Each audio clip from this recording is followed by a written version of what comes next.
Muhammad Ali was driving through rural Georgia when he saw something that made his blood boil, a diner with a whites-only sign in the window. His entourage begged him not to go in, but Ali had other plans. What he said to the owner in those next 10 minutes left the entire diner in tears. It was the summer of 1974, just 3 months after Ali had shocked the world by defeating George Foreman in Kinshasa, Zaire, in the legendary Rumble in the Jungle. At 32 years old, Muhammad Ali was once again the heavyweight champion of the world. He was famous, he was powerful, and he was driving through one of the most racist parts of America.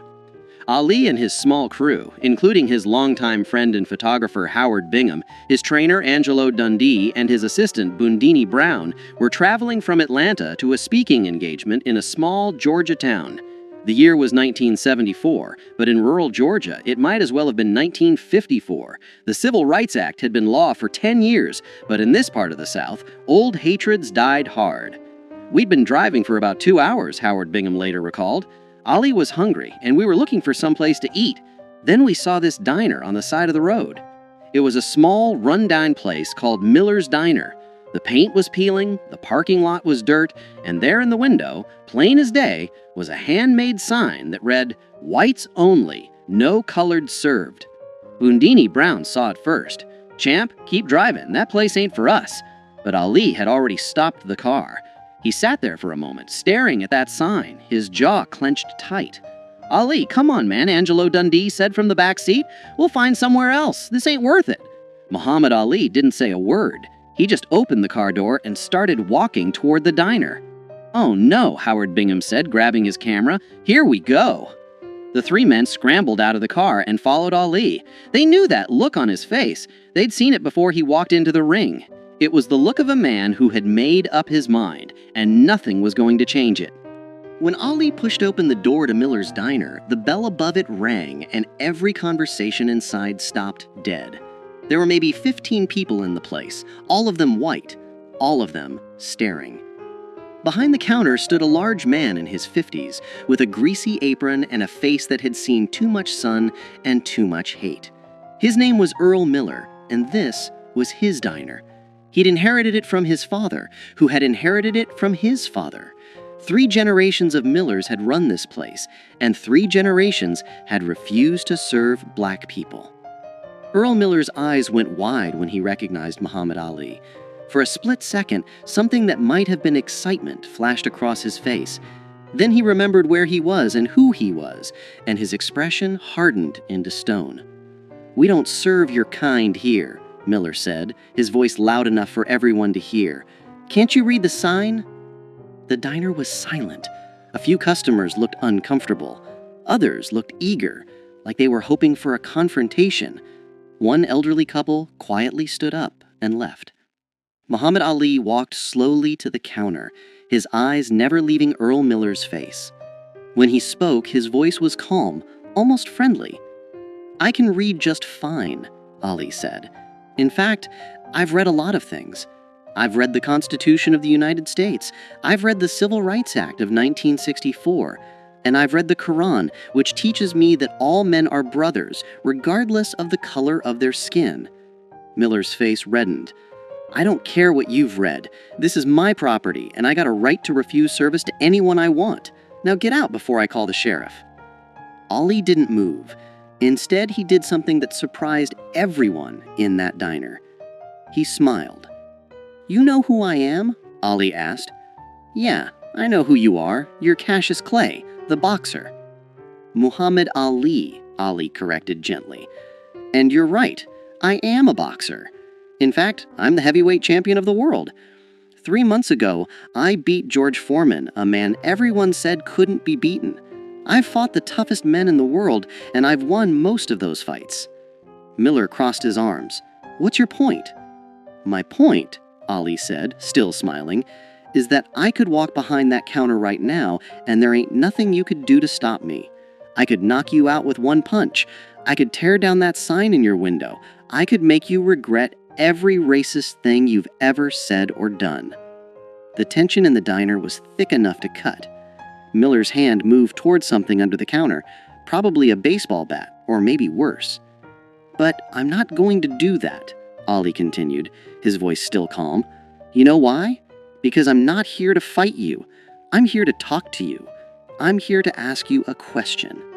Miller's hand stopped moving. What question? I want to know who taught you to hate. For the first time, Earl Miller looked uncomfortable. His eyes darted to the other customers, but none of them met his gaze. My daddy, Miller said finally. My daddy taught me that whites and coloreds don't mix. That's just how things are. And who taught you daddy? Ali asked. His daddy, I guess.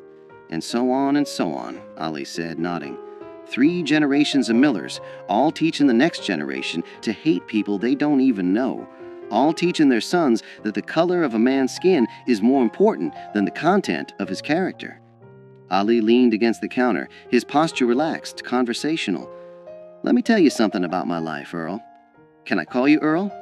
Miller didn't respond, but he didn't object either. I grew up in Louisville, Kentucky, Ali continued. When I was 12 years old, my bicycle got stolen. I was so angry, I wanted to fight whoever took it. A police officer named Joe Martin told me I better learn how to fight first, so he taught me how to box. You know what's interesting about Joe Martin, Earl? He was white. Ali paused, letting that sink in. The man who changed my life, who set me on the path to becoming heavyweight champion of the world, was a white man. My trainer, Angelo here, Ali gestured to Dundee, he's white. Some of my best sparring partners were white. Some of my toughest opponents were white. And you know what I learned? White people ain't all the same, just like black people ain't all the same. There's good ones and bad ones in every color. That's different, Miller muttered. Those are your people, your work people. No, Ali said firmly, they're just people. That's my point. When I look at you, Earl, I don't see a white man. I see a man who's scared. I ain't scared of nothing, Miller shot back.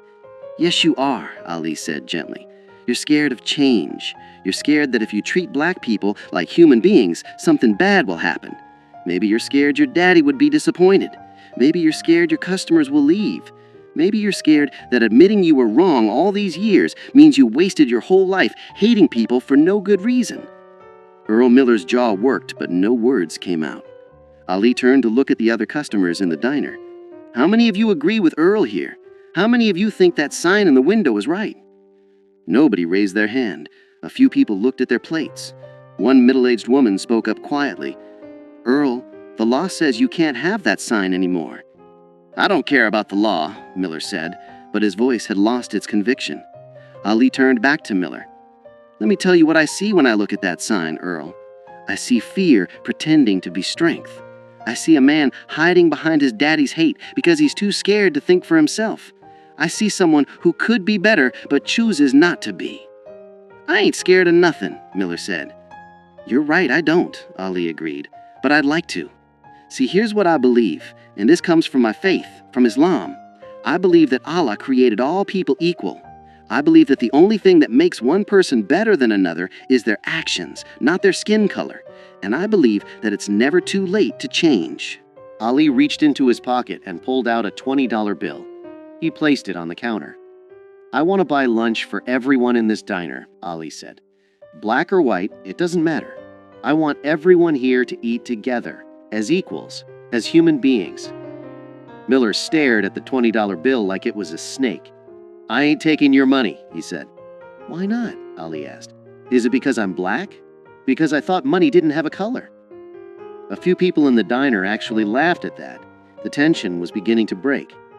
Ali leaned in closer, his voice dropping so only Miller could hear. Earl, I'm going to tell you something, and I want you to really hear me. In 10 years, maybe 20, you're going to be an old man, and you're going to look back on your life and ask yourself what you stood for. Are you going to be proud that you kept a racist sign in your window? Are you going to tell your grandchildren that you once refused service to the heavyweight champion of the world because of the color of his skin? Or are you going to tell them about the day you changed, the day you chose to be better? Earl Miller's hands were shaking. His eyes were red. I don't know how, he said quietly. How to what? Ali asked. I don't know how to change. This is all I've ever known. Ali smiled, and this time it was warm, genuine. You start by taking down that sign. For a long moment, Earl Miller stood frozen. Then slowly, he walked from behind the counter. Every eye in the diner followed him as he went to the window, reached up, and tore down the whites-only sign. He crumpled it in his hands, walked to the trash can, and threw it away. When he turned back, there were tears running down his face. "I'm sorry," he said, and his voice broke. "I'm sorry for that sign. I'm sorry for turning people away. I'm sorry for being a hateful man." Muhammad Ali walked over and put his hand on Earl Miller's shoulder. "That's the bravest thing I've seen all week," Ali said, "and I just fought George Foreman." The diner erupted in applause. People were crying, laughing, shaking their heads in disbelief. Howard Bingham was snapping pictures as fast as his camera would allow. Ali looked at Miller and said, "Now how about that lunch? I'm starving." For the first time in probably 20 years, Earl Miller smiled a real smile. "Coming right up, champ." That afternoon, Muhammad Ali sat at the counter of Miller's diner and ate a cheeseburger and fries. Customers, both black and white, came in to meet him, shake his hand, and ask for autographs. Earl Miller served them all with equal respect and courtesy, his hateful sign nowhere to be seen. Before Ali left, Miller pulled him aside. "I just want you to know, you changed my life today. I don't expect you to believe me, but I mean it. I'm going to be better. I believe you, and I'll be checking on you." Muhammad Ali kept that promise. Over the next several years, he would stop by Miller's diner whenever he was in Georgia. Each time, he found the place more integrated, more welcoming. Earl Miller became a different man. He hired his first black employee in 1975. By 1978, half his staff was black. He became an active member of his local church's integration efforts. In 1980, Earl Miller wrote a letter to Muhammad Ali. In it, he thanked Ali for knocking some sense into me without throwing a punch. He told Ali that he told his children and grandchildren the story of that day dozens of times, and that it had become the most important day of his life. "You taught me that strength isn't about hate," Miller wrote. "It's about having the courage to change." When Earl Miller died in 1992, his family reached out to Muhammad Ali. They told him that Miller's final wish was for Ali to know that the cheeseburger he'd eaten that day in 1974 was still the proudest meal Miller had ever served. The story of what happened at Miller's diner spread throughout Georgia and beyond. Other establishment owners, seeing what Miller had done, began taking down their own racist signs. Some did it quietly, ashamed. Others did it publicly, proudly. Muhammad Ali never bragged about what happened that day. When reporters asked him about it, he would simply say, "I just had a conversation with a man. He did all the hard work." But those who were there knew the truth. Muhammad Ali had walked into a place of hate, armed with nothing but his words, his dignity, and his unshakable belief in the fundamental goodness of people. He had faced down racism not with his fists, but with his humanity. And he had won the kind of victory that matters more than any championship belt. Because anyone can knock a man down with violence, but it takes a true champion to lift a man up with words. Today, the building that once housed Miller's Diner still stands in rural Georgia. It's been converted into a community center. And on the wall, there's a plaque that reads, "On this site in 1974, Muhammad Ali taught us that the most powerful weapon against hate is not a fist, but an open heart." If this story moved you, share it with someone who needs to hear it. Because the fight against hate isn't won in a single moment. It's won in 1,000 small conversations, one changed mind at a time. And sometimes, all it takes is one person brave enough to walk through that door. Muhammad Ali showed us that you don't need to throw a punch to knock out hate. Sometimes all you need is the courage to speak the truth with love.